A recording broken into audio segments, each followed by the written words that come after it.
Combustion. Whoa, whoa, whoa, whoa, whoa, whoa, whoa, whoa.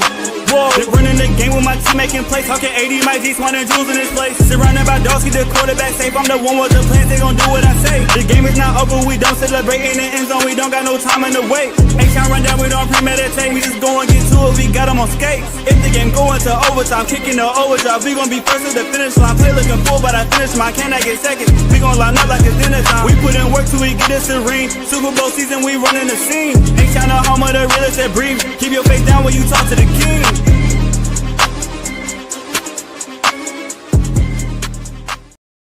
What up, y'all? Welcome back to another episode of the H-Town Rundown. This is your boy AD, and I got my co-hosts in the building. We got Mike G and Auntie Swan. How's everybody doing on this wonderful, wonderful Tuesday evening? Doing good, doing good. Hey, what'd you say, Mike? Yeah, well, first, real quick, I just want to offer our condolences to the thousands that were affected and displaced last week by that horrible hurricane that swept through the city of Dallas that sent Micah Parsons to another team for next to nothing. Cowboys fans really going through it. Oh man, blame Jerry. Jerry wanted the spotlight, Jerry wanted the smoke, and he got it. That's the typical life of a Cowboys fan. It reminds me of UT fans. So I knew I was gonna take a dig. Yeah, it was a wonderful weekend for me. And apologies for the slight, tardiness. UTSA. Yeah. Who UT is gonna play with next week or week after? That's it. We are gonna play in a couple weeks. So yeah, so let's talk about it. It's been a wonderful weekend. Again, apologies for the slight tardiness. We still recovering from Labor Day weekend. I had a wonderful vacation. So definitely enjoyed my time. I hope everybody enjoyed their Labor Day weekend. The extra day off for those that had the day off. Enjoy that. But because of that, we turned around this week, and in 2 days, the NFL season officially starts. So we have NFL live week 1 football this week. There's no more waiting. There's no more preseason. There's no more training camp. We done with all of that. I'm excited. I just want to know, is everybody else excited? Oh, I'm excited. I'll actually be there in Philly in 2 nights. So, okay. Pretty exciting. Okay. They playing the Cowboys, right? Oh yeah, gonna be won't be pretty for Cowboys fans. I'm just letting you know, Mike. If the Cowboys pull off the shocker and win that game, we know you are the reason why. Ruben in the building. Ruben say he off the honey pack. Swan, you don't need to know about the honey pack. Yeah, you don't. No. His thing is, I know what the honey packs are because a certain Jaguars fan that sells them at her store. So that's why when he said the honey pack, I'm like, damn. Oh, okay. Swan, sometimes they need the assistance, but that. I thought the Texans playing this week was enough money pack for everybody. Like you, but I didn't know, Someone don't need to know. Sweetheart, you have no idea. Oh Lord, no, we don't need to go down that route. Not tonight. But again, there are a few transactions that's transpired. Today, matter of fact, today for the Houston Texans, let's talk about the news of the day. The Houston Texans have restructured Dalton Schultz contract to allow more cap space for operation this year. Basically push some money down to next year where whenever Dalton Schultz gets cut, and hopefully that's next year, we'll incur a higher dead cap than what we originally were going to incur before, but it'll open up a few cap dollars for the Texans who were over the cap before today. So they made those transactional moves. I think Dalton Schultz created close to $5 million in cap space with a simple restructure, according to Texans Cap. Shout out Texans Cap.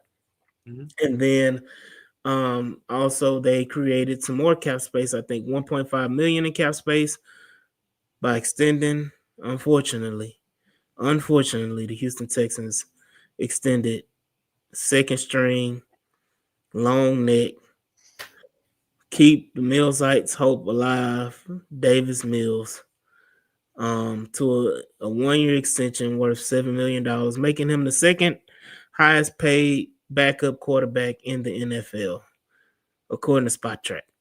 What are y'all thoughts about those two transactions? Well, go ahead, Swan.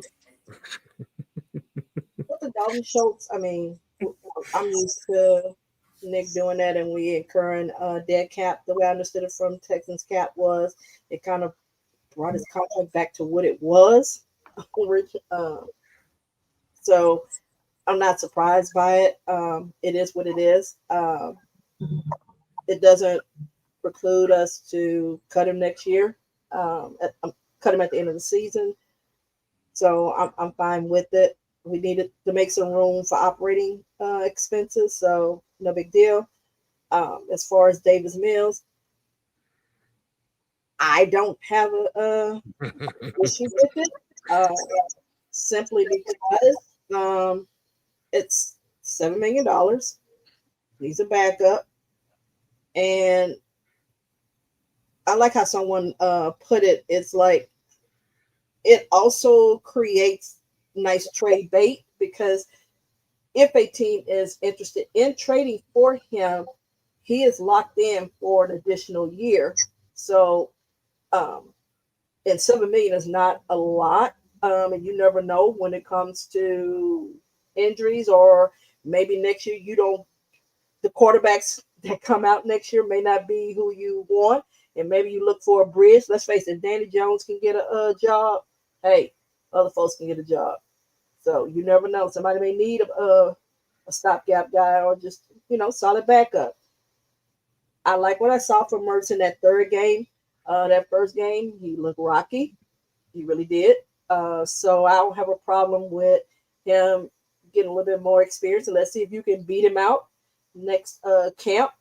We just saw how our rookie left tackle beat out a guy who we signed off season. So I don't mind the competition.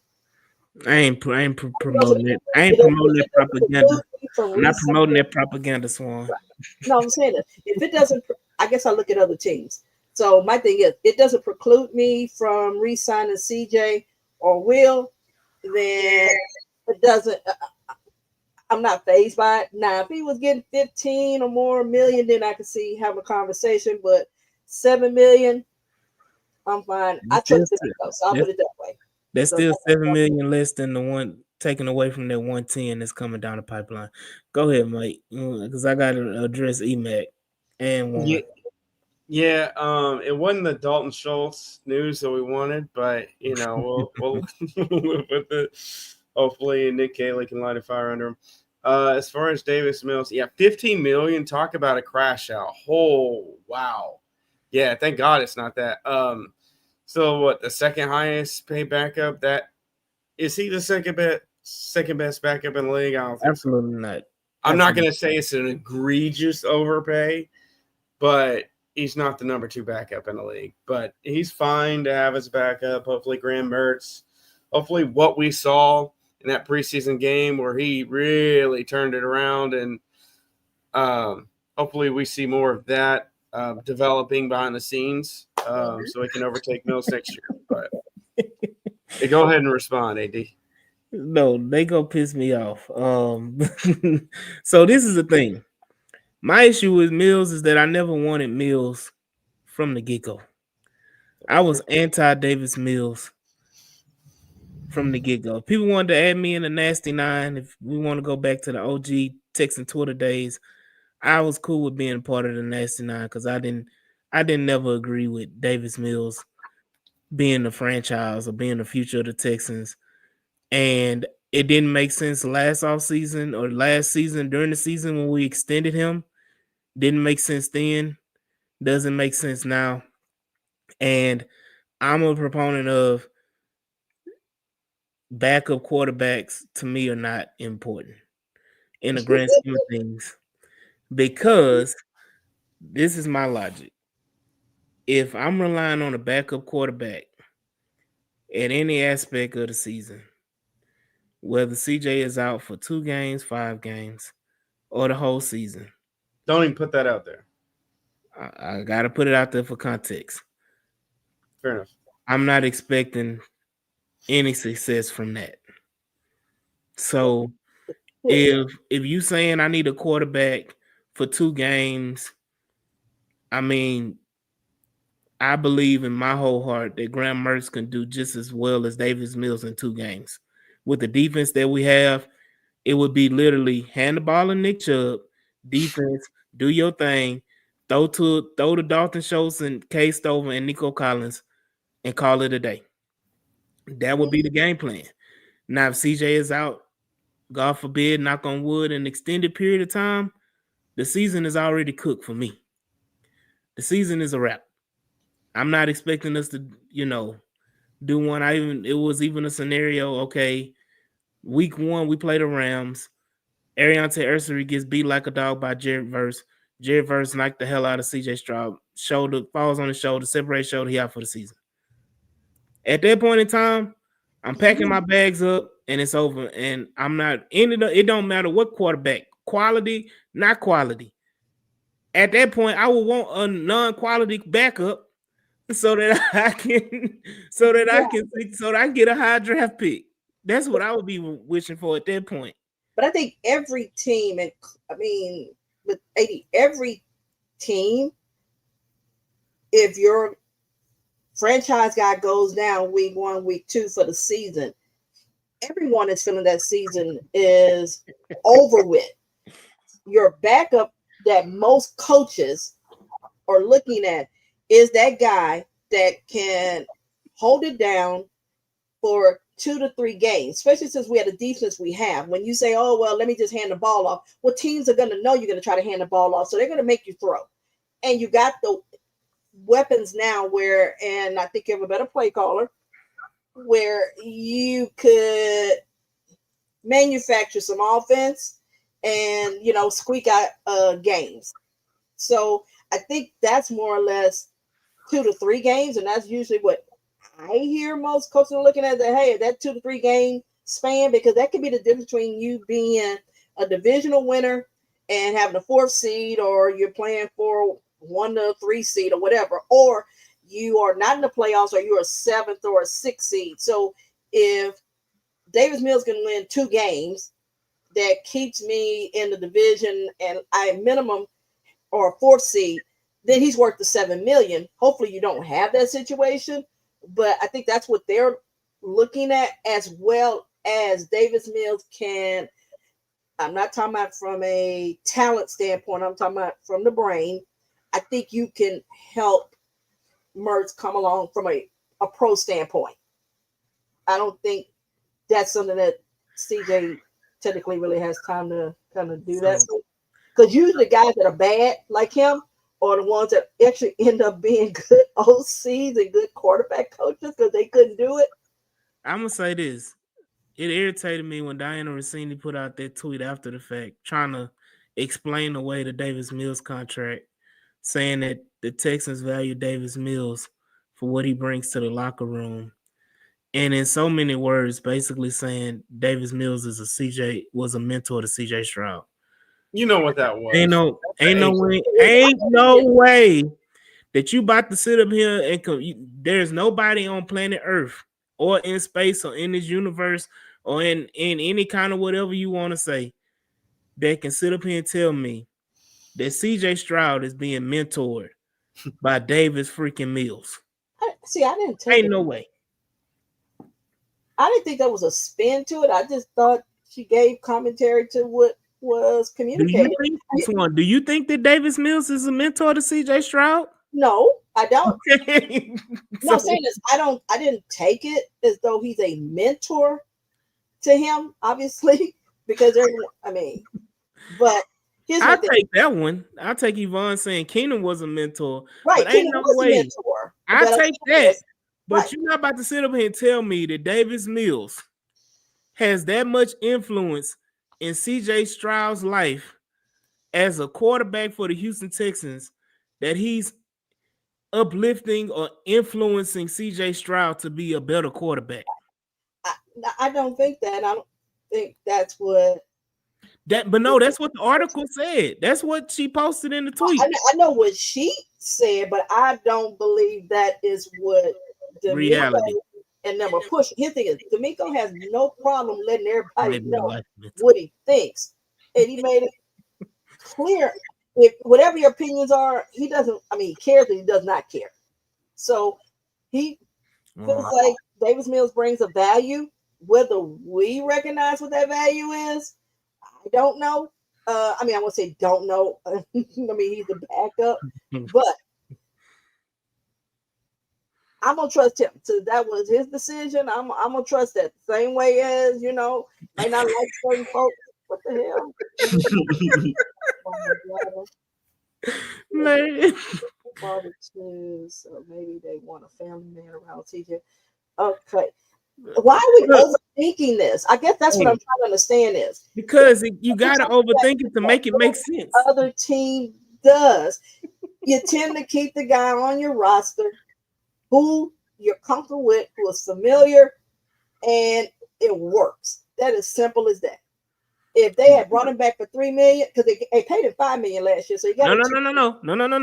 It was an incentive laced contract that he could got potentially. It doesn't matter. He got $3 million. No. That's what I'm saying. The base was 3. If he played in enough games and all these little stipulations and stats and all that, he could have made up to $5 million. He has got a $4 million raise. Not according to Texans cap. Texans cap said he got $2 million. Swan. I'm just reading what the man said. I understand, but when they signed that contract, it was incentive laced, and it said it can be up to $5 million. I hear what you're saying. I'm just telling you. I'm trying to figure out what incentives did he have to accomplish because he didn't play maybe like 20 snaps the whole season. He must have made some incentives. According to Texas, he got a $2 million and he got a $2 million raise. So then that makes me even more pissed off because how can you sit up here and just give this man $2 million for nothing? Are we gonna really be upset about $2 million? I'm not upset. I said pissed off is not upset. Upset is being mad. Same thing. No, not for me. Not for me. Because I'm the king of pissing people off. I guess I can look at some other contracts. Marcus Mariota got 8, and Marcus Mariota has led a team to the playoffs and won 2 playoff games. Marcus Mariota has not done anything since he left the Tennessee Titans. What has Davis Mills done compared to Marcus what you're saying is I would say that Marcus Mariota post Tennessee Titans has done more than Davis Mills. Hold up, and then to top that off, he was drafted number 2 overall. So we know he stole some money. But I guess not to go down that rabbit hole because we can. Davis Mills is here, technically through next camp until Graham Mertz beats him out or we trade him. Look, if he makes it through next camp, he's gonna get another $9-10 million contract. If he make it through, because that's how obviously that's what the requirement is to make it through training camp. One said maybe the incentives were to keep CJ locked in and away from podcasts. They ain't that close. I don't care. They ain't that close. But I don't want to harp on it too much. I just need the people to know that my thoughts are my thoughts alone. It does not reflect the thoughts of the podcast. But AD's thought is that, and AD's thought alone is that Davis Mills, because he was playing this whole offseason like David Mills. And David Mills got $7 million to be a mentor to CJ Stroud. And that just don't sit right with me in my heart. In my heart of hearts. And I just don't feel like David Mills should be the second highest paid backup quarterback in the NFL because the talent ain't matching the status. I would have taken Jameis Winston. Oh, I hell, would have not taken 30 for 30. Nope. for a backup. Nope. So you ain't tell me that Davis Mills could have been a 30 for 30. So let me explain to you why I say that is. He has been with the Saints. He's been with the Browns. And, Who else? No, hold up. None of them brought him back. Hold up. Went to the Giants. Mm-hmm. And Jackson Dart has leapfrogged him. I mean, Jackson Dart was a first round pick. No. That's a status. No. His intent. Jackson Dart is probably going to start at some point during the season. Unless something happens to Russ or something. But I'm saying is, I think even still, we don't expect the Giants to really be doing anything spectacular. So I think when it's going towards the end of the season, they gonna throw Jackson Dart out there. I mean, yeah, but I'm saying is the intent was not to throw it. The intent was to do him like Mahomes. So that's what I'm saying. That is the goal that they had. But I'm saying is based on how he played, he leapfrogged Jameis because it was supposed to be Russ. It was supposed to be Jameis Winston. I never thought Jameis was be the number 2 quarterback. I am saying how they. I understand. I'm just saying. I understand how it was painted. Organization, so just like they not now there. So right, I understand how it was painted, but what I've seen before from NFL past, we're looking at what happened with AR and so forth, and not everybody is ready to be quote unquote a starter. So I get why you don't want to, and based on their schedule, how they start out the gate, you don't want to throw them out there. So no, but I would say this to your point, Swan, about Jameis Winston being moved around and him getting jumped by Jackson Dart and all of that. I will say this: everywhere Jameis Winston has went, he's won games as a starting quarterback. Games? Yes. Okay. He the last time he's been quote unquote good or start out good was when he had Sean Payton. I'm not even going down the road of him being good because at the end of the day, I'm not taking Jameis Winston. I'm not taking. I understand that's your premise, and we don't have to agree on that. That's your premise that you don't want to take Jameis Winston. I'm saying, and I said it before. This is AD's thought, and AD's thoughts alone. It does not reflect the thoughts of the whole podcast. But I will say this: that I would take Jameis Winston, and I would take Jameis Winston right now. Jules said Winston is the ideal backup for most teams. Jameis Winston is so again, what we're saying is that you want the backup quarterback to be good enough to win you a game or two. That's the premise of the backup quarterback, right? Is that you can put him in there and he can win you a game or two. Jameis Winston has proven that if you plop him in as a starter, he can come in and get you a game or two. He can cost a game or two. Good news, we signed 43 more years. Like Jameis is fun, but I also, particularly right now, don't really care to hear about former Florida State players. So, hey, there's that. Hey, what happened in Florida State? Man, hey, nobody wants to talk about that. Just a horrible dream that thousands of us all had at the same time, But moving on from that talk or whatever, I know Mike talked about the Parsons trade, which I think was the biggest trade in the NFL since Deshaun Watson.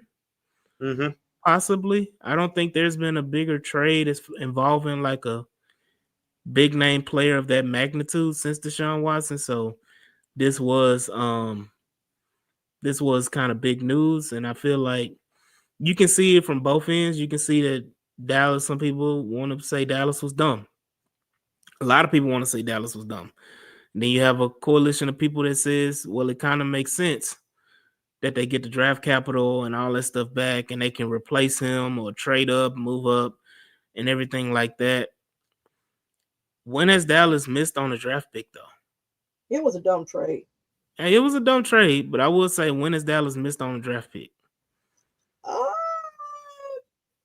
And shout out to the group chat. I mean, like they, just hitting. And the difference is that we're not talking about just a draft pick. We're talking about a Michael Parsons type. Right. And where was Michael Parsons drafted? Huh? What pick was Michael Parsons? 11. 11? Yeah, so it's not Did you see the Cowboys picking 11 this year? Huh? Could you see the Cowboys picking 11 this year? Yeah, brother. Nah, I got them in the teens. What did they pick this year? They picked it, 17 this year? 16, 17, something like that? 18? Yeah, Dak got hurt. So he didn't play. I'm saying with Dak on the field, I would put them in later teens, like 18, maybe 19, something like that. Okay. So only a few picks off, but if you got an extra first round pick, you think they could trade up to 11 or 10? Or in the top 10 if they had the 18th pick and it depends on who's making whatever the Packers. Let's say the Packers, because the Packers ain't no guarantee that the Packers are going. Packers will be picking in the high 20s. So you're talking about if they package 18 and 22 or 23? No, I got them like in that 27-ish range. You got them making to the NFC Championship game or damn near? Yeah, because all you gotta do is get into the divisional round to get to 27. I don't see them. I see they getting beat before then. Oh hell no. Packers got some flaws, and we can talk about that because right now we're just doing a little round of NFL talk right quick. But we're gonna jump into the Texans because we got some way too early expectations, and I got another soapbox item I want to talk about when it comes to a rookie. I know Larry want to talk about that rookie, but I ain't talking about that rookie. I'm talking about some other rookies. Tackle. But other than that, I think that it's a lot of that NFC North is going to be something. I know that Detroit is going to take a slight step back because of the changes with coordinators. So it's almost a given that they're going to take a step back. But don't count out Chicago. Oh, no, please. Chicago ain't going to make the playoffs. I wouldn't just bank on that. I think Chicago may shock a few people. So Caleb ain't shocking nobody. You say you hope not. Mike said he hope not. You got Minnesota still there. We don't know what their rookie quarterback. Well, he's not a rookie, but JJ McCarthy, we don't know what he's going to be because did he even play in the preseason? I don't remember seeing him because he didn't play against us. No. So I don't remember seeing him. He did not play against us. He played that first game. Took snaps. Yeah, so we got to see what he's about. But, I mean, the Packers are perennial letdowners. They can – yeah, they – When has the Packers when have they made the Super Bowl? Last made the Super Bowl when Aaron Rodgers was early on in his career. Yeah, but they've been in conference championship. They've been when they should have been in the Super Bowl. No, you say perennial disappointment. I guess my thing, I feel those like one and done. No. So look at when I say perennial letdowners or perennial disappointers, is that the Packers, whenever they're slotted to be this team, like this team that's going to the Super Bowl, this team should go to the Super Bowl. They have everything they need. They should be going to the Super Bowl. Then they just throw a duck and just looks sad going out. They don't ever lose a game where it's like, man, they almost had it. If it wasn't but for one play here, one play there, it's always they get blown out or something crazy, or it's just like it's not even a close game. So that goes to my point of them kind of letting down or whatever when it comes to expectations. I understand them being divisional, all that stuff. To me personally, the NFC has always been weaker than the AFC for the last 10, 15 years. NFC has always had teams that shouldn't even thought about being in the playoffs. NFC is the only conference that had a 7-win team multiple times make the playoffs. So I always consider them like the NBA, the Eastern Conference, how they consider that a weak conference. I consider the NFC the same thing. And Larry said he got $7 million because he reduced the size of the goddamn league. I don't think so. He's always been head and shoulders above the competition, Larry. But definitely, yeah, like Brandon said, Detroit is probably taking a step back from loaning guys from the O-line more than losing the coordinators. Yeah, I think Caserio either trades up in the first or he trades both seconds. And yeah, that we way down the line on that. I mean, yeah, it's gonna be trades, but I don't know if Nick is gonna trade up unless it's somebody crazy there. But again, it's gonna be I think it's gonna be a lot of shock and surprises in the NFL this year. I think only one I know that's a guarantee is the Texans winning the AFC South. Anything can happen in the NFC East. It's always a toss up. Yeah, Larry said Houston does not have any public supermarkets. We sure got some HEBs though. They always got fresh crab legs. They always got fresh crab legs at HEB. But definitely, I think you look at the NFC East, you look at the NFC West. You know, do the Rams take it, or can they be upset by the 49ers? Do the 49ers take it back with all their injuries? What happened? Like that NFC West is kind of wonky too. Does Seattle come out on top with Geno Smith? No, that's Sam Darnold. Sam Darnold. I'm sorry, Sam Darnold. Do they take it with Sam Darnold? Being over there now with Cooper Kupp, staying in the division and trying to exact revenge on the Rams, I ain't even gonna talk about the Cardinals. But then you just NFC. We went NFC South. I mean, that's a dumpster fire of a division. I mean, do we want the Saints? The Saints is tanking for Arch. And I think they may reconsider that after Saturday. And then you got the Falcons, who, okay, like nothing surprising, and you go to Panthers. We saw what the Panthers got, and it ain't much. Just who else is in that division? The Saints, Falcons. Who am I missing in that division? You said Falcons, Bucks, Saints. No, I didn't say Bucks. It's the Bucks. Okay. It's the Bucks division to lose, but they don't. I'm not thinking about the Bucks. And then you go to the NFC North, NFC South, West, and we talked about the East. It's the Eagles and Commanders, and then the others. Yes. What you say, Mike? You're in the Matrix. Yeah, you're in the Matrix. Yeah, it's falling. The internet is fading for you. But go again with the AFC. You look at the AFC North. It's the Ravens. It's Pittsburgh. I don't have any faith in Pittsburgh to do anything. And then you got who else? The Browns Bengals are gonna be terrible. I know people have hope with Joe Burrow and that offense, but that defense is a turnstile. Hold on, what Larry say? Hearing this shit has my stomach bubbling like I drank some white milk. And Larry, you too old to be drinking white milk anyway. You need to be on almond milk or oat milk or something. When you get to that age, you can't be doing all that like you was when you was in your 20s.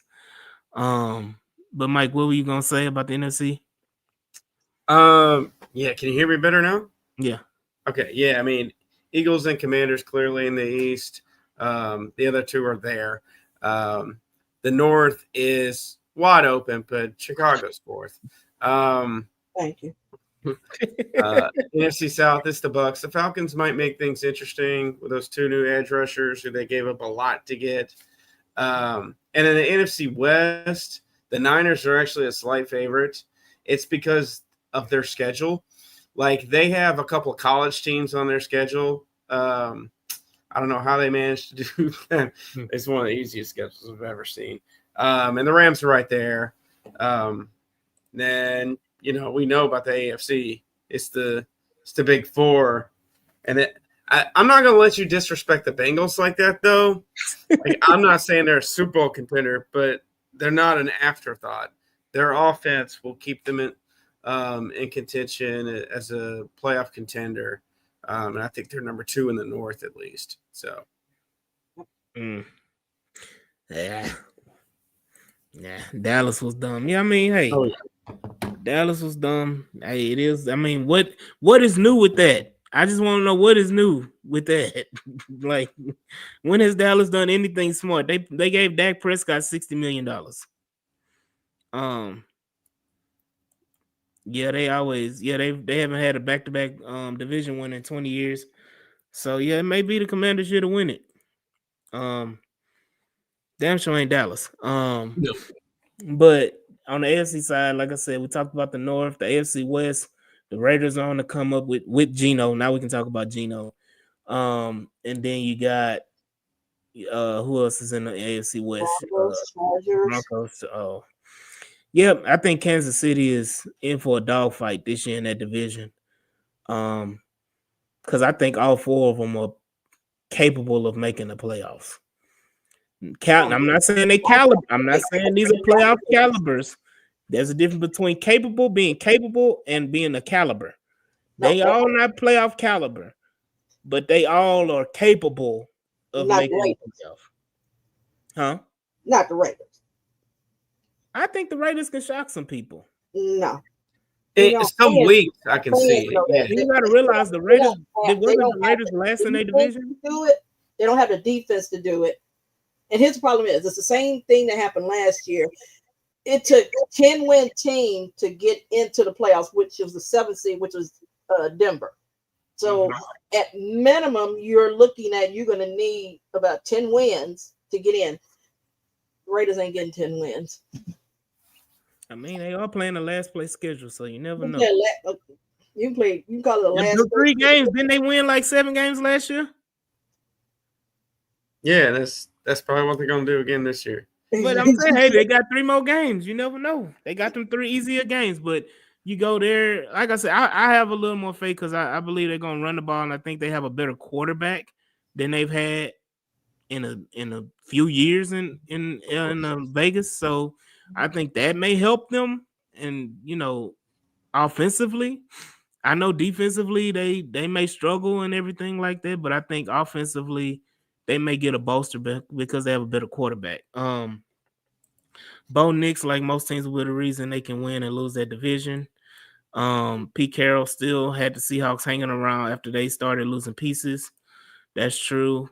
I don't see the Chiefs getting some of those goofy. Yeah, no.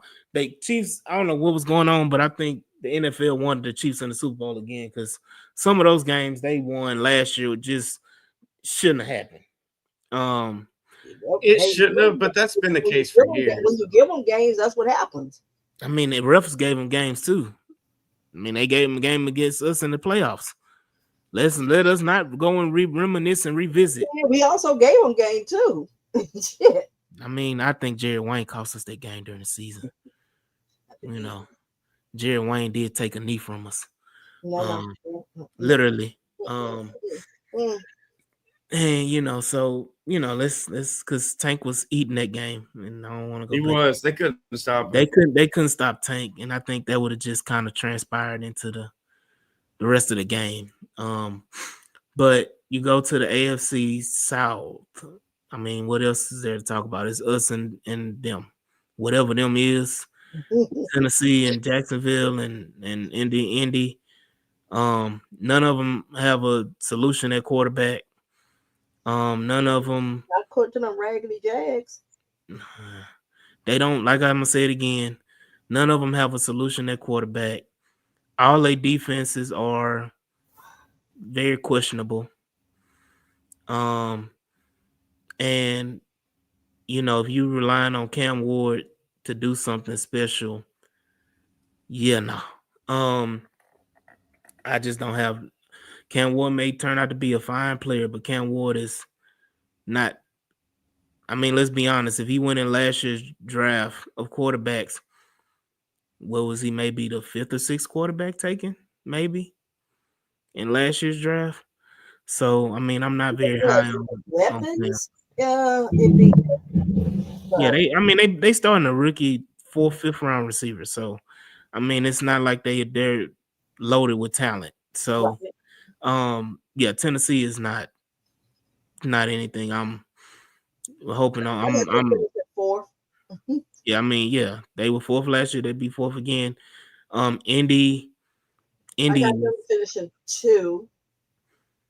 Yeah, I mean, that's what they've been the last 2 years. Yeah, I got them I mean, it may be the same for the 3 years in a row. Texans 1, Indy 2, Jacksonville 3, and Tennessee 4. You know, we can move on from the South. We did the West, AFC East. I mean, come on. Bills. Yeah, it's Bills and whatever Bills. that. I do think a sleeper to look at is the Patriots. Mm-hmm. Yeah, I think the Patriots are going to be much better. I think Drake May is going to be better. They actually are trying to put some weapons around him. Mm-hmm. Yeah, I don't understand it either one, but you know, in the famous movie of life, because they're looking at, they keep saying our O-line. Look, I'm gonna say this: in the movie Life, if anybody, the cult classic movie Life, Swan, have you seen Life? I know you've seen Life with Eddie Murphy and Martin Lawrence. You know, old Ray Gibson. You know, said he ain't never gave up no MF and hope. And that's what the other AFC South teams are. They Ray Gibson. They ain't gonna never give up no MF and hope. So yeah, they be the Pappy. Because the Texans are the Pappy of the AFC South.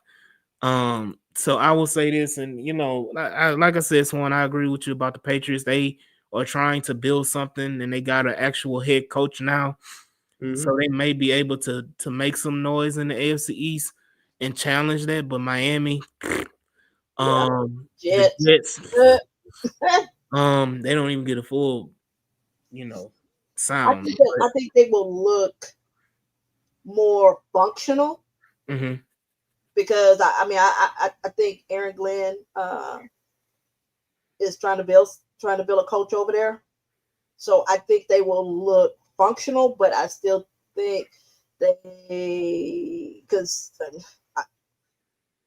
Justin Fields, I don't know, but I just don't think it's enough right now for them to win 10 games. Like I said, I think to get that 7th seed, it's going to take you winning 10 games. So that's going to be that, you know, that floor. Because I don't think 9 games is going to get you in. And the reason why I say that is because if you're thinking that you got 3 teams out of the West that's going to be performing.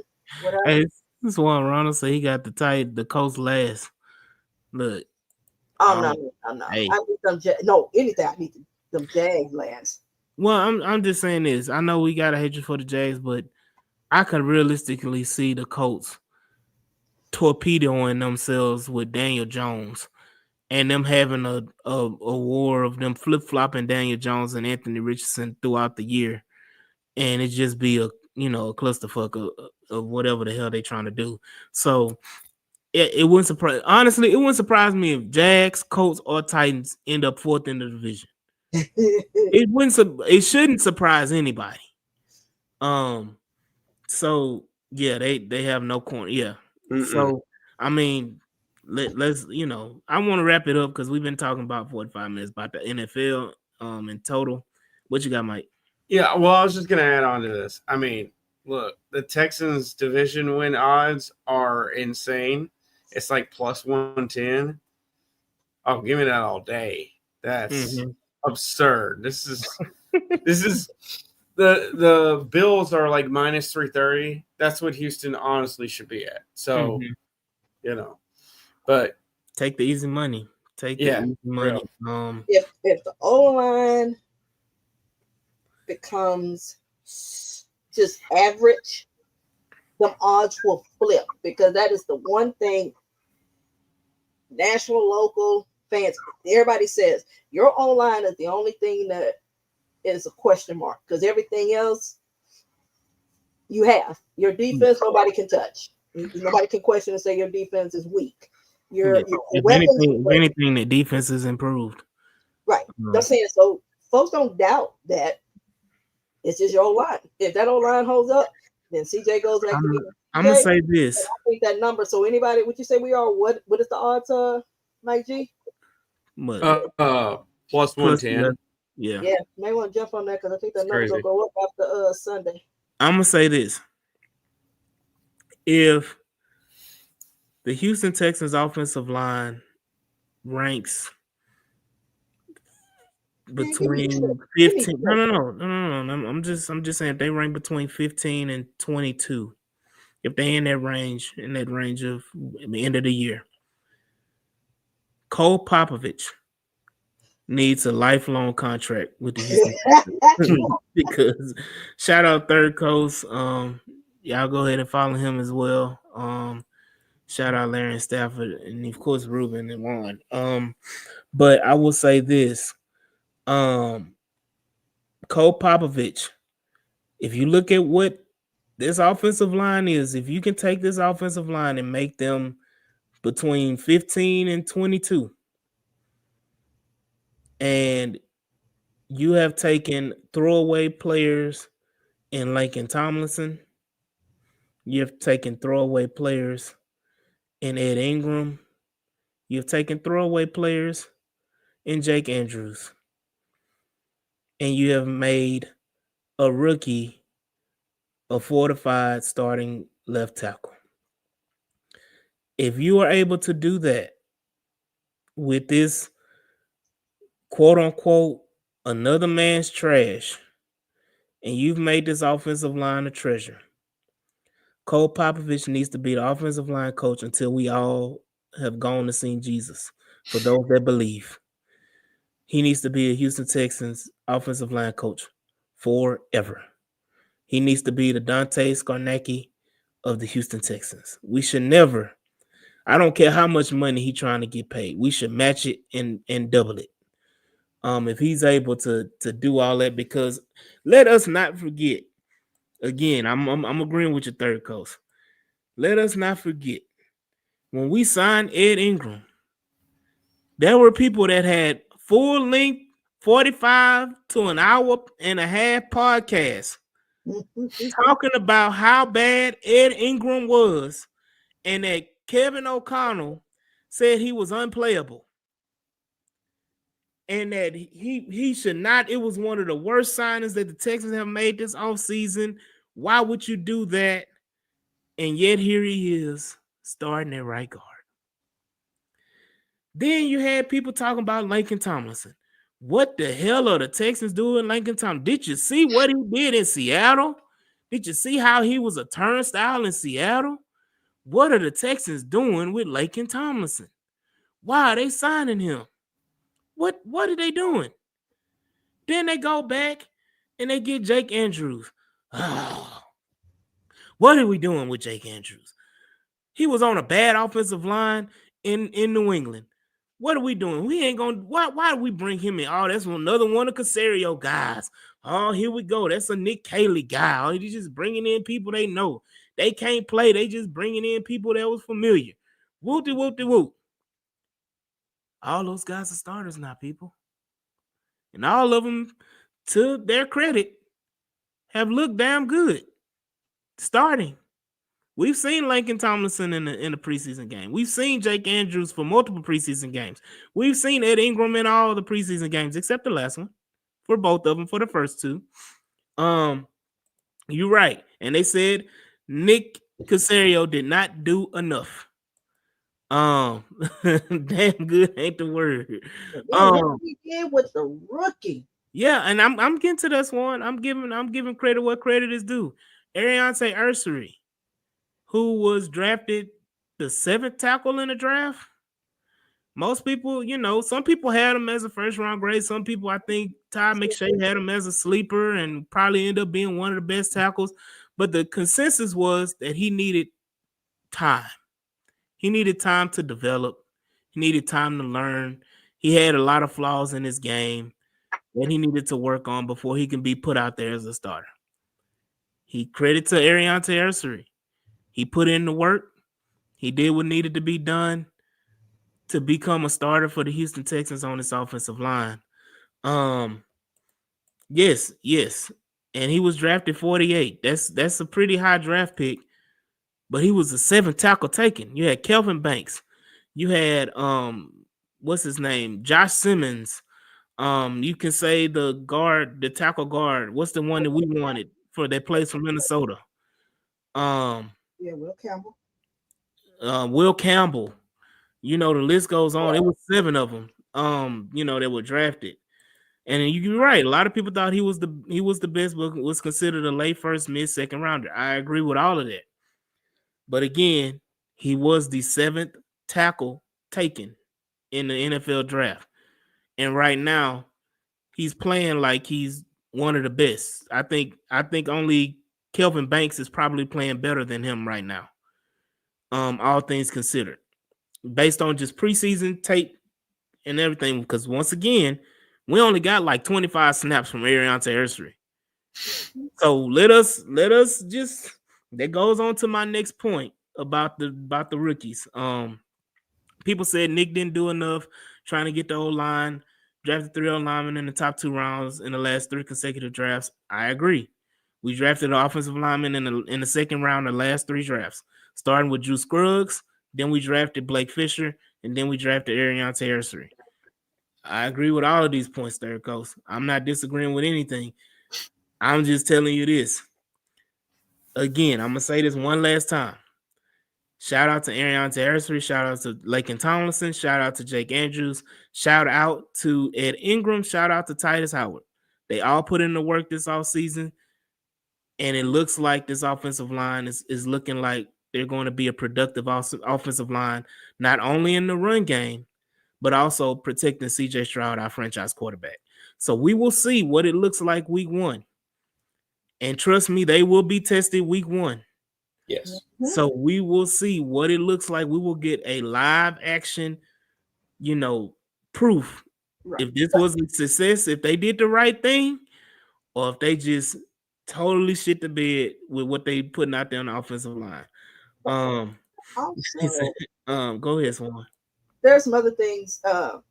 He didn't put all his eggs in one basket to say that the O-line they're putting together has to be this O-line. If you look at the other players drafted for this offense in the sense of running back, young man, although a rookie, understands pass pro for what we can see. Because the young man pick up a stunt. I mean, hey, we had guys last year that have been veterans for almost 10 years that couldn't recognize what one looked like.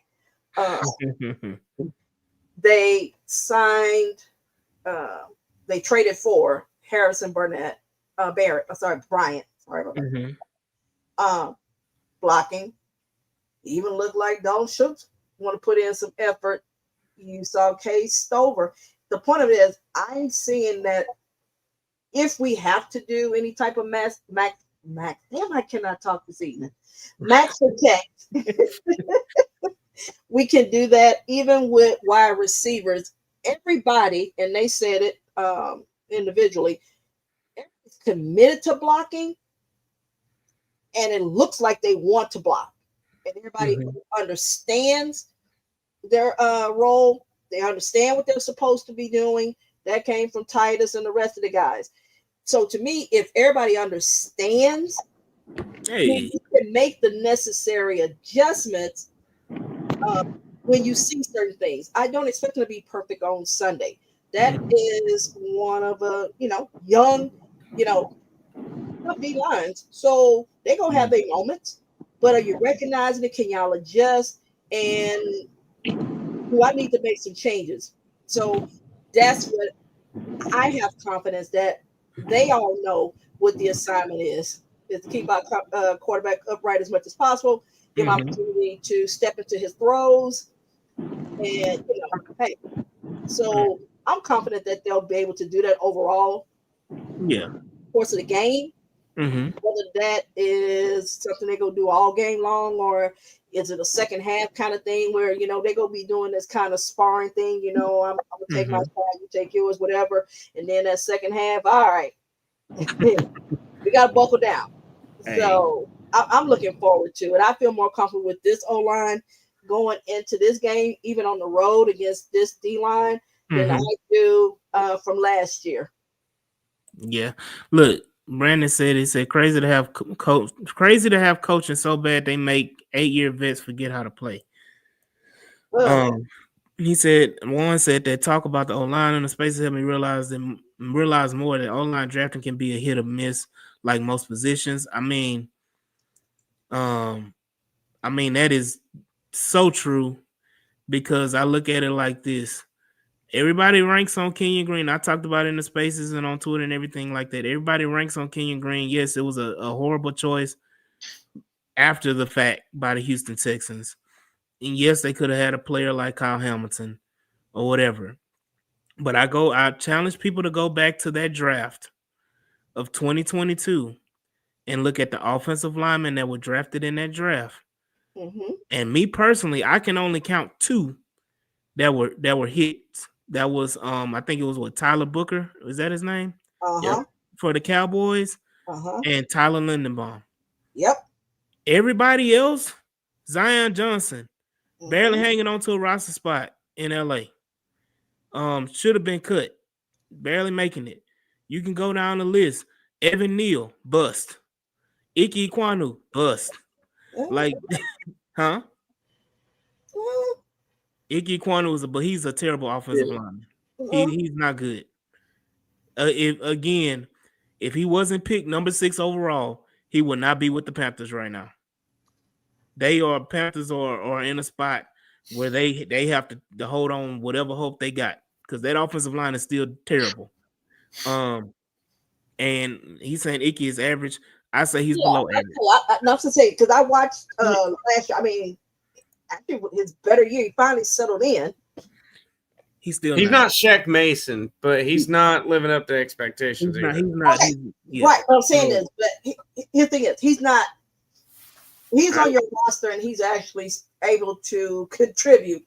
It wasn't a wasted pick because he's still contributing to your team. So that's what I say is. Has he lived up to that top? What was he, 5? He was 6. He was number 6. Top 6 pick. No. He was 6 because Evan Neal was 7. Yeah. So no. Yeah. But third coach said he's not worth the 6 overall. No, absolutely not. So I will say this, just to cap it off, that whole draft was terrible for offensive linemen, period. And again, I can count 2 that have been worth their salt, which is Tyler Booker. Yeah. Is that y'all sure that's his name? Tyler Booker for the Cowboys? I feel like that's not his name. I feel like that's the one. Tyler Smith. They have 3 Tylers on their own. Tyler Smith. Yeah. Tyler Smith. Yeah. Tyler Smith. I think about it. It was Smith. Actually, Tyler Booker was the guy they drafted this year. So right. Their Smith, Tylers are our Jalen's. Right. They got Smith, Guyton, and Booker. Yeah. So I would say that Tyler Smith was a hit, and from what I've heard from Ravens fans and others, that they don't plan on bringing back Lindenbaum after his contract. They don't. No. What do you want for him, Baltimore? No, I haven't heard nobody say that. I've heard that. I heard that the other day, if I'm not mistaken, that there's not a talk of them extending Lindenbaum. Shout out Texans on 3, who's going live as well. I haven't heard them say that because right now he's should have been extended, if I'm not mistaken, or he's going into this last year of his deal. Yeah, I'm thinking about Thomas Booker because I would have took Thomas Booker in a heartbeat. Who? Thomas Booker. Wasn't that like our 5th round detail? That's the guy we. I mean, I'm thinking about Tyler. Yeah, I'm thinking, Lord Jesus. Hey, I'm just coming off vacation. Y'all got to chill out. Okay. But yeah, Yeah, that like I want to just cap it off again. That offensive line draft was terrible, and I can only count two that And were we worth had a shot at those two. I mean, but at that point in time, who knew those guys were going to be what they are? Because Ravens and the Cowboys are Ravens do draft well. They do. They do.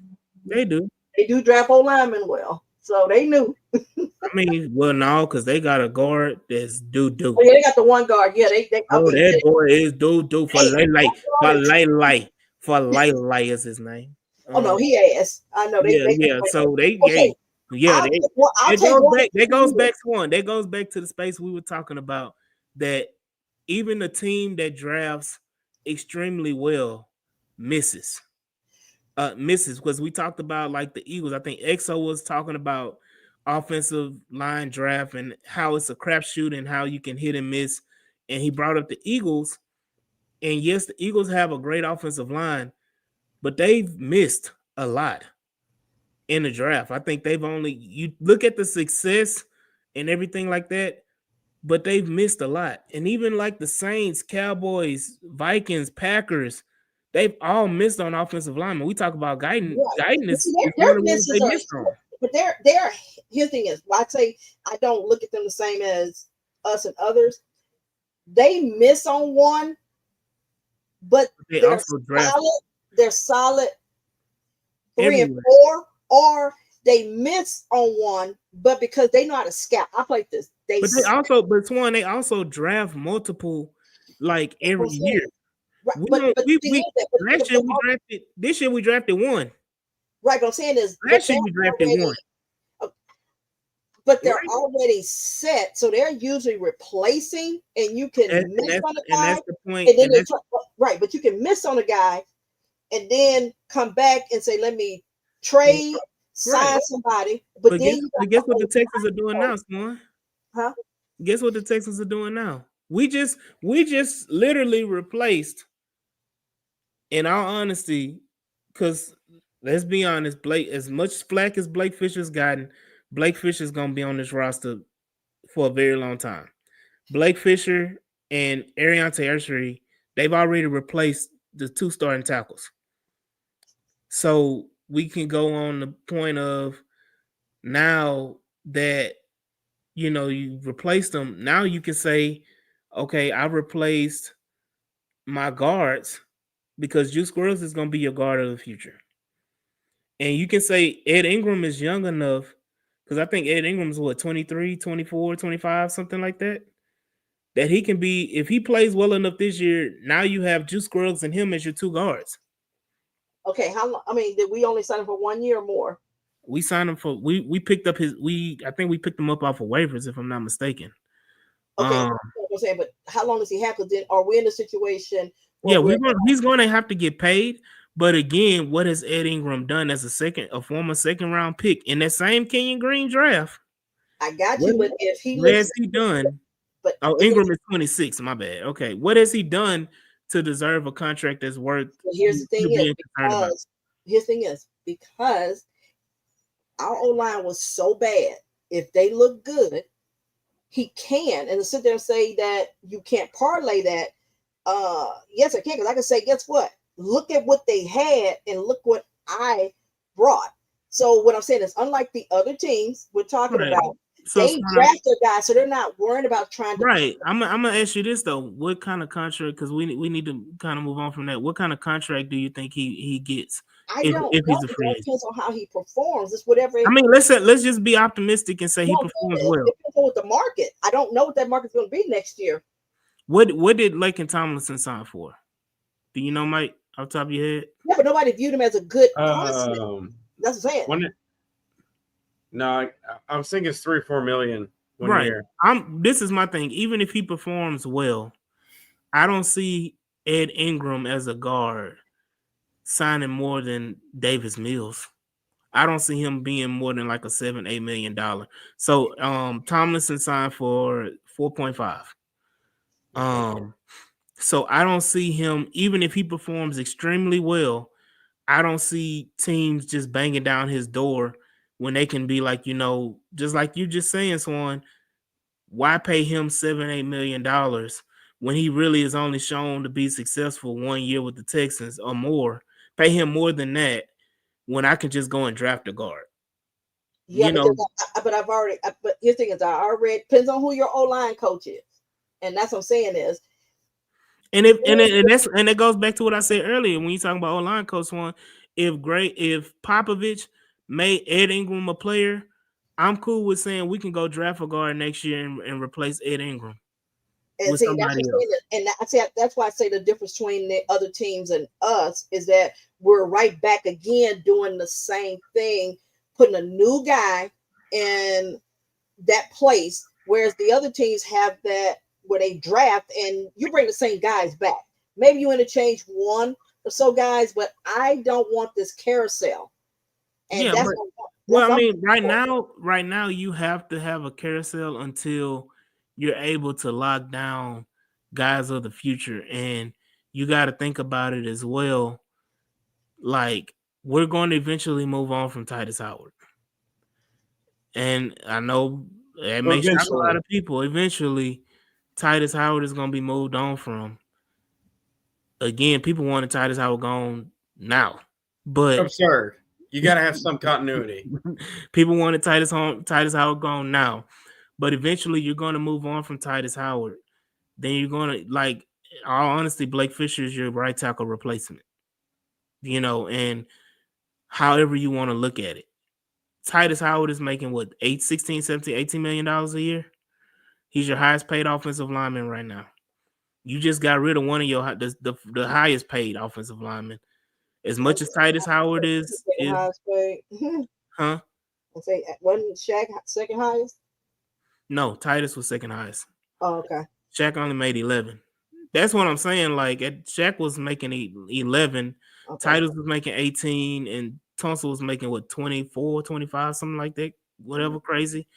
And you saw what the results were. But again, Titus Howard is your highest paid offensive lineman. Eventually, you're going to move on because you have a Blake Fisher waiting in the wings, and you don't want to just have him sitting without the reps, and then when it's time for him to play, he's not playing.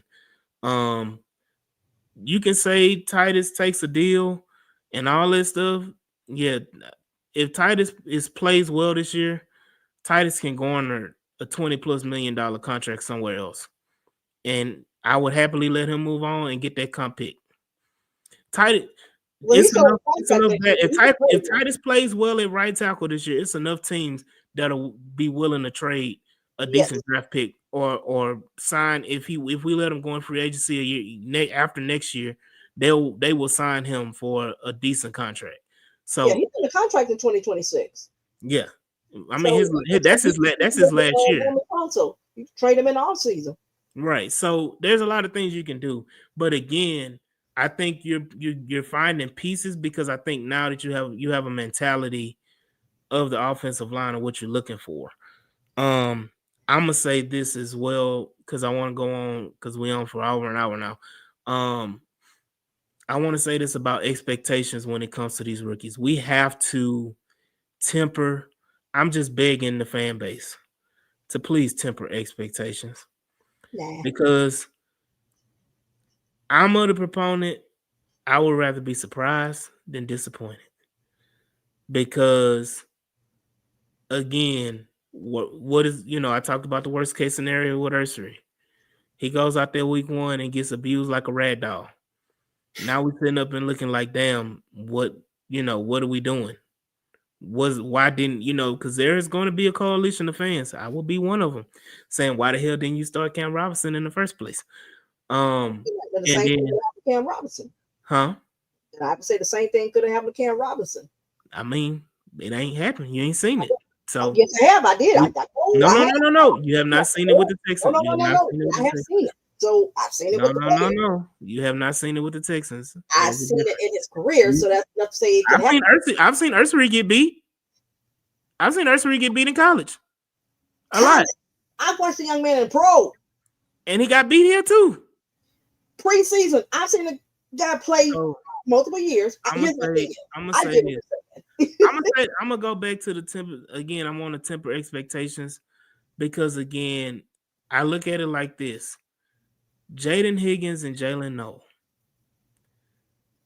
people are putting too much sauce. And this is AD's because it's gonna piss people off. Y'all are putting too much sauce on this Jaden Higgins and Jalen Noe. I understand they're the new toys. I said it again. They are Buzz Lightyear, but you still got you a whole bunch of Woodies and Rexes and damn Mr. Potato Heads. You got all that can play, and you have a good time with. Buzz Lightyear will be there, and he will be a toy just like everybody else. But I'm telling y'all to just temper your expectations. Just because the light is all shiny and new, don't mean that it's better. Christian Kirk will have an amazing season this year. If he can make it past if he can make it past 8 games. What will make him get hurt? I don't know. Last 2 years. What happened for him to get hurt? Nobody knows, right? We just know that he was hurt. Nobody know. We know why Nico got hurt, right? We know why Nico gets hurt, right? It's a hamstring. Right. Okay, but he had soft tissue issues. He done broke collarbone and everything. So I'm gonna say this again. Christian Kirk, because that's what everybody's banking on. Everybody's banking on injuries. Because we have them, unfortunately. But again, everybody's banking on injuries.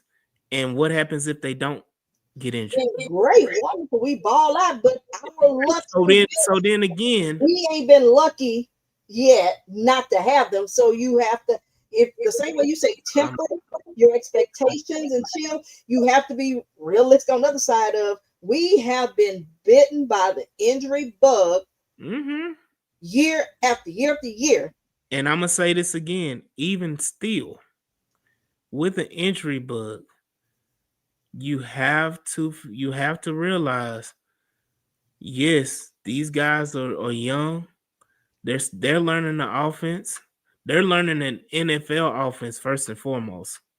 Yep. There are going to be some miscommunications. There are going to be some issues. There are going to be some times where they come across the middle and get hit. Ain't never got hit like that before in their life. Please don't put that lie out there. What? What? He's I'm hating on our own players. No, I'm hating on our own players. So actually, I'm not the one. Look, you said it best. They're wide receiver 4 and 5, and that's just being, because I'm being realistic from what I've seen in training camp, what I've seen of how they've operated when it comes to position and putting guys in when the starters were playing against at home. Shout out Larry Payton. So when the starters were playing at home, it was Nico Collins, number 1. Christian Kirk got his touches. Then it was Xavier Hutchinson next. Then, if you want to be real, it was Jalen Noe. Then it was Jaden Higgins. So he's moved up to 5 from 7. He moved up to 5. Hey, he moved up to 5. That unofficial depth chart. So, Swan, when if we riding on unofficial depth chart, hold on, that unofficial depth chart. I'm gonna say this, and I'm gonna be realistic with you. Just like when we talked about Jackson Dart being a first round pick, being a primary backup, I'm gonna say this right here. The scrutiny that Nick Caserio would get for trading down out of the first round, passing on tackles that some people consider may be future franchise tackles, even though we got Ursery. But at the time, you passed on Josh Simmons and you passed on other talents, even like your guy, Gray Zabel, and all that other guy. We passed on these guys because Gray Zabel, to his credit, looks pretty good. So you passed on these talents and you went down into 34. You drafted Jaden Higgins and you gave him a guaranteed contract, which screwed up the league when it came to second round picks and later. Screwed up the league and put a hold on contracts and all that type of stuff because you paid them. If they would have put out a depth chart and did not have Jaden Higgins, that you put guaranteed money behind, that you spent the second overall pick in the second round on, and you got him as a primary backup, Nick Casario made the wrong decision in taking Jaden Higgins. Okay, and guess what? And I'm telling you, to save face, I'm gonna tell you this right now. I guarantee you, we will see Xavier Hutchinson more on Sunday than we will Jaden Higgins. And I'm just putting it out there. We can put some money on it in the chat. If y'all got some money on it, we can put some money on it. I'm telling you, Xavier Hutchinson will touch the ball and see the field more than Jaden Higgins. That's just what it is. And I'm not looking at a depth chart. I'm looking at what's on the field and how they're playing. Because if we bank on, I guarantee you, Woody Marks ain't the fourth running back. I guarantee you that. Yeah, Pierce being number 2. I guarantee you we're gonna see Woody Marks more than we're gonna see Dare Ogunbowale and Toro. Well, no, I ain't talking about that. I am right now. Damian Pierce is listed as RB2. Do you think they're not going to try to use him more initially to see what he can do? Now, I ain't saying the end of the game that you may not see more Woody Marks, but initially, I do expect to see Chubb and Damian more initially. Damian Pierce, you're gonna see Damian Pierce more kick return than you what do you would. Mean he's not RB2? I'm just saying. Yeah, I mean, again, that's why I'm saying, Swan. Like, I'm not saying what the end result and that's what we differ. Like, I'm not. And you going off of what's on paper, and I'm telling you what I'm seeing. What I'm saying, my own eyes. I'm saying my opinion. Mine is I think Higgins is wide receiver 2. That's just my opinion based on my eyes and what I've seen. Higgins a nose, Swan, because you just said nose the other day. No, I did not. I said I have nose over Kurt. Hello? Okay. Oh, like it froze. Yes. So I expect, like I said, is y'all have a lot of hope, but wide receiver 2 ain't 400 yards ain't giving me wide receiver 2. Hey, I remember your prediction. What was your prediction for Tank Dell's rookie? Yes, he stays on the field. Then what was the prediction? Because he barely eclipsed it. It wasn't even like he just overshot it. I think he had like 300 yards. Was your prediction? No, it wasn't 300 yards. It wasn't 300. I think it was pretty damn low. It was 5. I think it was 5. I think it was lower. If anybody in the chat remembers, let us know. That's another one. One said, but Mike, who was Tank fighting for reps? We ain't got to talk about it.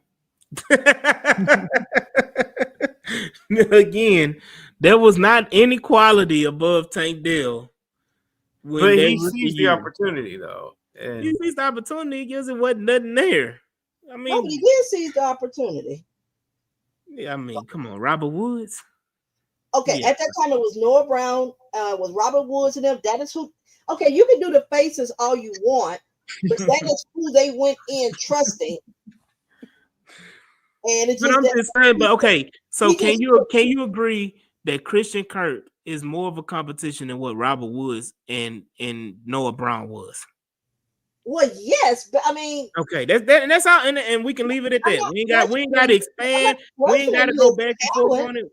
I just want that point to be clear. I'm saying is he has not played more than 8 games in 2 years because he's been injured. So my thing is, it's no different. We said about Nico, about Steen, even we said about Jalen Petrie.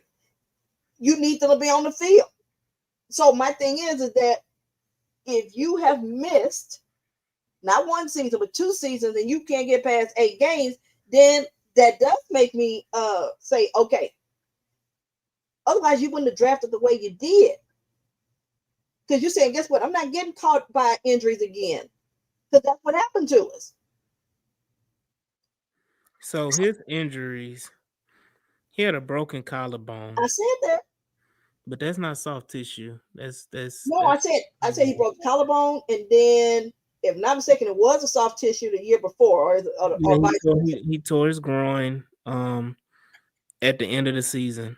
And other than that, we're talking about sporadic injuries where he missed like a game or 2. But you're talking about you're tearing your groin week 13. So that means he played the previous 12 weeks.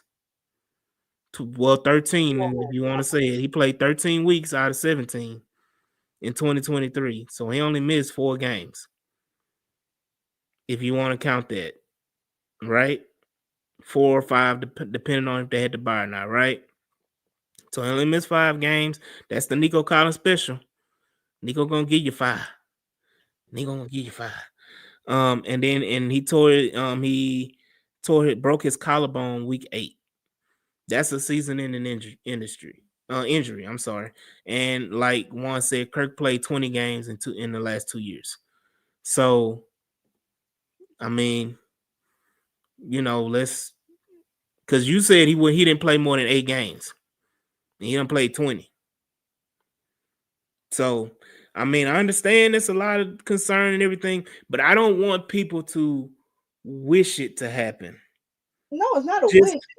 But Swan, I'm saying the perception of people are saying that they're almost wishing that he gets hurt because they want to see Jaden Higgins and they want to see Jalen Noel. So I'm hoping that I'm right that he's going to miss games so that these guys can play.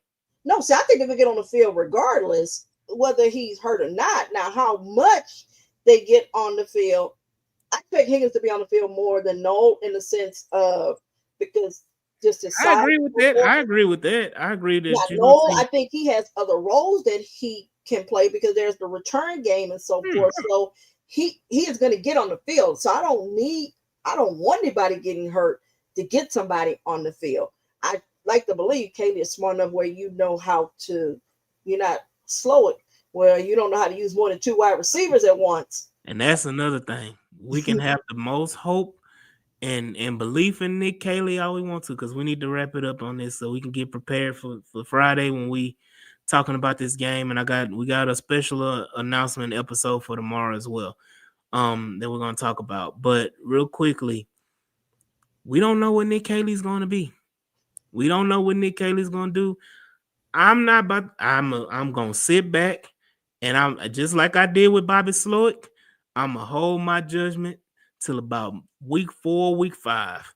And I did that Bobby Slowick's first year. And I said, he ain't it after that. And I've been proponent ever since then of get Bobby Slowick up out of here. And I'm going to do the same with Nick Caley. I'm going to give him 4 to 5 weeks, see how that offense is progressing and how it's working. I'm praying to God that he ain't a Bobby Slowick clone when it comes to being stuck in his ways and not being able to adjust and not being able to switch things up and do things differently. I'm hoping that that's the case. And at this day, we have to be optimistic about everything with the Houston Texans. We got to be optimistic about injuries. We got to be optimistic about Nick Caley. We got to be optimistic about the offensive line. We got to be optimistic about all of these things when it comes to the Houston Texans, because that's the one thing we all want. Or it could be a combination of both, King Blocker. It could be, it don't have to be great or depressing. It could actually just be good. It could be positive and, the things they need to work on. Let me tell you this, King Foker, that week 1, all 22, exclusively on the H-Town Rundown. It's going to be the one to watch because we will be breaking it all down on playback on YouTube. You don't want to miss it. So please, please, please, please make sure you sign up for the H-Town Rundown on playback, because guess what we're doing? We're live streaming the games as well as doing the all 22 on playback and on YouTube. So make sure you like, share, and subscribe, and you don't miss a thing. Well, this will be a all season thing exclusively on the H-Town Rundown. And AD will act a type of way of certain players. Oh, I will come with the smoke and I will have all of it. I will have it all. Just trying to motivate. Because AD's motivation tactics have never failed. It works in both ways, positively and negatively. Yes, it will be epic. And of course, everybody will be a part. So y'all definitely need to sign up for the H-Town Rundown. Like, share, and subscribe. Subscribe on YouTube, subscribe on Instagram, subscribe on Facebook, subscribe on the website. Go ahead and follow us on the website, htownrundown.org, and follow us as well on Playback. And there's you go, and follow us all on Twitter right down here. Y'all be sure to, follow Chris Royal. His Twitter's still there, man. Y'all go ahead and do your thing and just support Chris Royal, RIP, stay royal. As well. But yeah, like one, yeah, get your popcorn ready. Playback will be lit with the live coverage. You damn right it will be. And not only will we have in playback, but tomorrow we have a special episode, live episode tomorrow, announcing our boy Clayton, who's out being a coach, coaching the young minds of football today. Don't know if he's going to be available. He's going to try to be available. Me specifically, I'll be with Jeremy Branham tomorrow night. So y'all go ahead and book it. Jeremy Branham on the H-Town Rundown. We will be talking Texans and maybe a little Astros. I throw a little Astros in there for him too. Y'all know him from the Killer Bees on ESPN Radio. So y'all go ahead and tune in for that on tomorrow. So again, man, y'all need to like, share, and subscribe to the H-Town Rundown. It's been a wonderful day. I know we're supposed to give our early season predictions. I let Swan and Mike give their one prediction for the season for the Texans. Whether it be player, team, whatever. I'm going to let y'all have at it. Go ahead, Mike. Nico Collins will finish in the top 2 in receiving yards, and the Texans will win at least 11 games. Okay. In the regular season. Okay. Swan. CJ will win MVP, regular season MVP. Okay. Spicy. Yeah. Any win prediction? Here's the difference. See, I'm gonna play it safe. I'm not gonna hold it back. If I believe it, I'm gonna say it, and then if I gotta eat my words, I gotta eat my words. But I'm not gonna wait for it to happen, because if I have to wait for it to happen, it ain't walking on faith. I'm walking on faith. Hey, got to. Mine is the Texans will have 3 All-Pros this season. You will have one in Derek Stingley Jr., of course, as a repeat All-Pro. You would have Will Anderson Jr. as an All-Pro and Defensive Player of the Year. Then the third one will be Nico Collins, will be an All-Pro wide receiver, meaning that he is one of the 2 best receivers in the NFL. So we're going to have 4 then. You got CJ Stroud. Huh? So CJ get MVP. I mean, that's all. Yeah. So that's amazing. That's amazing. But I feel like Toto got snubbed there. Mike.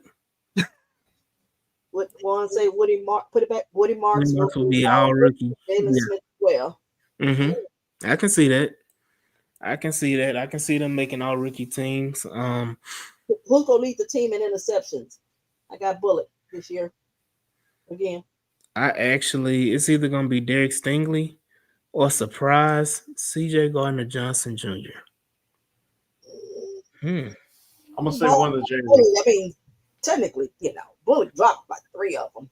I understand. Like Bullock is your center fielder, but I think if I'm not mistaken, CD got 13 interceptions the last 2 years. If I'm not mistaken, I don't know off the top. I think he had. If I'm not mistaken, Seth Payne put out a video. I think he said he had 13 interceptions the last 2 years with Philly. And if that's the case, I'm gonna ride with CD. Is that true, Mike? I was trying to check it. So correct me if I'm wrong, but I thought Seth said he had shout out Seth Payne. I thought he said that CD had 13 the last 2 years. It was no. 6 last year, 1 in 2023, and then 6 in 2022. Okay, so 13 the last 3 years. 13 and Yeah. 3 years. 3 years. Okay, I knew I heard 13. I know I wasn't tripping with 13. Okay, but 6 last year, shit, that would have led the team this year. Mm-hmm. So, I mean, hey, what you say, Swan? Hey, Hey. definitely. He's the one said I have Cade and Dalton both getting around 500 yards. That's Damn. We got CJ throwing 5,000 yards then. yeah. But yeah, shout out Jalen as well. He said Kamari. That's a Look, sweet I'm looking forward that's to a sleeper. That's a sleeper. Again, we talking about interceptions. Will Anderson getting 15 sacks. Oh, okay. Will Anderson getting them 15 sacks, man. He getting 15, and I think I'll get then 15. Daniil gonna go back door and get 12. So he's gonna be on block 15 times this year. Hey, that is crazy. You got to when you got screaming demon Jalen Petrie and Aziz coming down the middle and Daniil on the other side. They may have to pick their poison. So again, he would say Will Anderson Jr. will finish. How many sacks? Well, you just said finish sacks this year. I got 14. He's saying he will finish sacks. Okay, I get you. Yeah. Okay, I got you. But yeah, man, this has been a good episode because we got more to talk about with the Rams. We got to really break down that game and talk about the key matchups and who's gonna get who, and what do we got to worry about with Jared Verse? Do we got to worry about Devontae Adams on the offensive side of the ball? Will we pull a stretcher out on Matthew Stafford? Will he be able to finish the game? All of these things with the Rams and the Texans come Sunday. So y'all definitely need to tune in on Friday. Make sure you tune in tomorrow when we have an interview with Jeremy Branham. But definitely tune in on Friday as we break down and give our preview for the game on Sunday. Hey, Killer Cal. Shout out Killer Cal, man, in the building. Shout out Texans on 3 as well. But definitely, y'all tune in tomorrow, tune in on Friday, and definitely next week, Sunday and Monday. Tune in for the live stream for the game, as well as the All 22. So Derek coming in, lady said Nick Chubb comeback player of the year. I can see that as well. Definitely gonna be Nick Chubb. Never mind, I can't say that. No, I was about to say definitely gonna be Nick Chubb in it, but we can't. I ain't gonna pass on that. But definitely gonna be amazing season for the Houston Texans. I am excited because it's football. Officially. Not no preseason, not no none of that. It's officially week 1, starting Thursday with Philadelphia and Dallas, and Philly with the ring ceremony. So we get to see it all. I'm excited for football, man. It's the best time of the year. It's the most joyous time of the year. It's nonstop football for the next 6 months. If I'm not mistaken. Yep. So let's all have a good time. I'll have fun. But definitely y'all tune into the H-Town Rundown and don't miss a thing, man. And we will see y'all when we see y'all. Peace.